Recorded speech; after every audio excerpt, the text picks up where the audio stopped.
de cette unité. Alors voilà pour, en gros, l'idée donc d'une part, nous avons la métaphysique du Ramchal, c'est-à-dire une cosmogonie, une théorie de la création, mais aussi une théorie du but, le but ultime de la création, qui est donc la révélation de l'unité, et aussi cette pièce de théâtre. Le Ramchal a vu dans cette pièce de théâtre quelque chose qui lui permettra de révéler cette connaissance formidable, cette sagesse, mais accompagnée aussi d'une intelligence. C'est là la métaphysique du Ramchal. Le Ramchal, son enseignement n'est pas un livre fermé, n'est pas un livre scellé. C'est un livre qui est ouvert. C'est-à-dire, au fait, il est ouvert au rationnel. Il est ouvert à la confrontation. D'ailleurs, dans ce livre dont j'ai parlé tout à l'heure, Le philosophe et le kabbaliste, c'est la confrontation entre le sechel et la neshama, entre l'intellect et l'âme. L'âme, c'est la sagesse. L'intellect, c'est la raison. L'intellect connaît plus ou moins autant que l'âme, mais en vérité, il connaît beaucoup plus, même s'il perçoit uniquement que par le mensonge, parce qu'il doit se défaire du mensonge. Mais au début, il accepte les choses avec leur mensonge, avec leur ruse. Mais grâce à l'analyse, c'est le penseur de notre scène, je n'ai pas parlé, c'est l'analyse, c'est le penseur. Alors il arrive à se redécouvrir, à se retrouver avec son intériorité, avec son âme. C'est l'union de l'homme avec l'homme, de l'âme, de l'intellect naturel avec l'intellect sacré, avec l'âme divine. Cette union, c'est le but ultime de la création. Voilà brièvement, je termine ici, juste cette présentation, comme je disais tout à l'heure, et de la métaphysique du Ramchal, et aussi de la pièce de théâtre. Vous avez une possibilité donc de lire cette trame qui n'est pas complète, mais qui a assez donc d'éléments qui permettent donc de comprendre ou de voir plus ou moins donc cette scène, ce drame extraordinaire, exceptionnel, qui résume donc je dirais et la métaphysique du Zohar et du Harizal, et aussi et surtout celle du Ramchal, donc ce but ultime de la création, et surtout le metteur en scène de ce monde, le metteur en scène de cette vie, de la vie de tous les hommes, de ce théâtre de la vie qui est au fait l'intelligence universelle. Tout s'unit, tout se relie pour révéler l'unité. Tous les éléments, tous les aspects de la création. Chaque chose, comme dit le verset, à sa place. Il n'y a pas une chose qui n'a pas sa place. Chacun a sa place.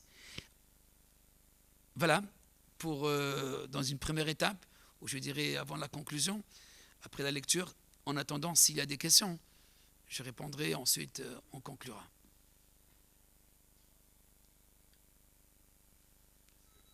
Allez-y.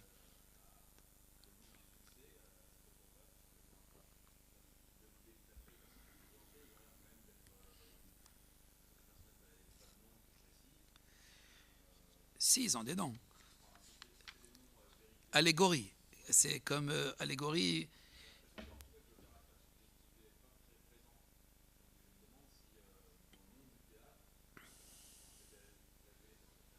XVIIIe siècle.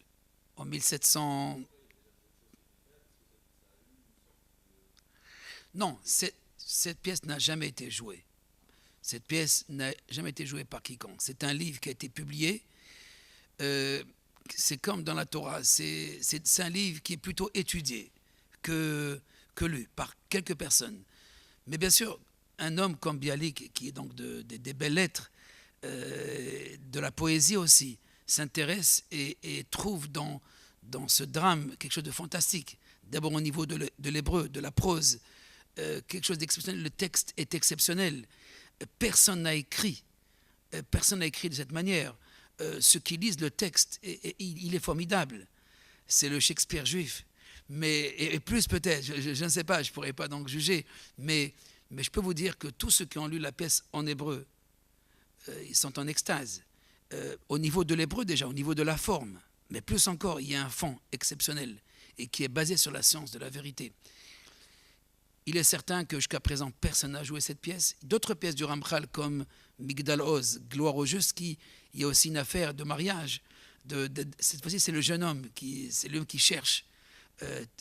C'est le Oz, donc c'est la gloire non, c'est pas gloire au juste, pardon, c'est Migdal Oz, la tour de la gloire, on peut le dire, tour de la gloire. Donc la gloire se trouve dans une tour, mais ceux qui ont comparé donc sa pièce, la pièce du Ramchal, à d'autres pièces italiennes, retrouvent plus ou moins donc ces idées aussi de l'époque. Mais un grand maître, le Nazir, Rabbi David HaKohen, a retrouvé cette idée dans le Zohar.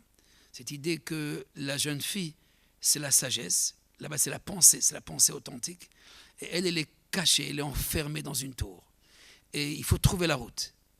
Donc le jeune homme doit trouver la route pour mériter la fiancée. Cette scène, cette pièce a été jouée en partie à Jérusalem en hébreu, bon, qui n'a pas connu un grand succès, puisqu'en fait, même si ils m'ont appelé donc, pour intervenir ou pour expliquer, mais bien sûr, il s'agit aussi donc de pièces qui sont de l'ordre de la symbolique. Je ne pense pas qu'en Israël existent donc ces spécialistes ou ces metteurs en scène ou ceux qui savent mettre en scène ces personnages. Bien sûr, il faudrait une très grande connaissance, une grande sagesse aussi pour pouvoir réaliser. Mais je pense que c'est faisable puisque le Ramchal l'a écrit pour un mariage. Cette scène, c'est un mariage d'un ami à lui. Et à une époque ultérieure, donc, ont été jouées des pièces que le Ramchal a écrites, des pièces moins importantes, mais qui ont été jouées. Je pense qu'il faut adapter, bien sûr, cette pièce. Si on l'adapte à des personnages concrets, réels, alors on gagnera quelque chose de formidable. Mais nous avons ici un ami, M. Fabrice Teboul, qui lui travaille énormément et dans la recherche, je dirais, de la profondeur, de l'intériorité de la pièce, mais aussi avec des grandes personnalités du théâtre pour mettre au point cette adaptation qui, à mon avis, sera exceptionnelle. Voilà. C'est pour quand? Dans quelques mois, voilà. J'espère, B'ezrat Hashem, si c'est pas dans quelques mois, dans une année, mais avec les deux dieux, je pense, c'est dans quelques mois. Il y a un micro. Oui, très bien.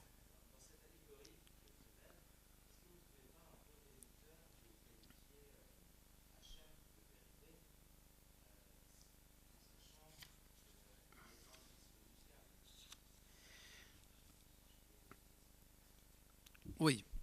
Et bien sûr, c'est un terme réducteur, mais la Kabbalah parle de réduction avec le Tzimtzum. Les visages de Dieu, c'est une réduction de l'éternel. À savoir, quand on parle de Dieu en tant que vérité, ou en tant, je dirais, que justice aussi, Dieu de la justice, c'est aussi une réduction. Mais la Kabbalah parle de visage de Dieu. En parlant de visage de Dieu, selon le Ramchal, il s'agit de modalités de relation, d'expression de la divinité. Dieu s'exprime à travers la vérité, mais lui-même est insondable et même, je dirais, inconcevable. Le seul terme qu'on pourrait lui attribuer, c'est l'éternel. C'est la raison pour laquelle je distingue toujours l'éternel avec Dieu. Dieu, c'est une révélation de l'éternel. Mais attention, non pas en tant qu'être, en tant qu'expression, en tant que, dit le Ramchal, comme Hanhaga, principe directionnel. Et donc en disant que vérité enfante à un enfant, alors je pèse mes mots, c'est Dieu et non pas l'éternel. Puisque le verset dit à Kadosh Baruch Hu, Emet, Dieu, Hashem, Elokechem, Emet. C'est le verset, c'est pas moi qui le dis. Mais effectivement, la Torah aussi réduit l'éternel. Mais pour qu'il puisse être perçu par nous, alors il est réduit à certains visages et même à certains langages humains, comme dit Maïmonide dans le Guide des Égarés. Donc effectivement, nous parlerons je dirais, de force ou d'émanation divine. Dans la Kabbalah, à la place d'expression de la divinité, on parlera donc d'émanation, des attributs de la divinité. Mais en aucun cas, on ne parle de l'éternel en tant qu'essence. En tant qu'essence, il échappe à tout terme et chaque mot qu'on lui donnera, n'est-ce pas, compromettra donc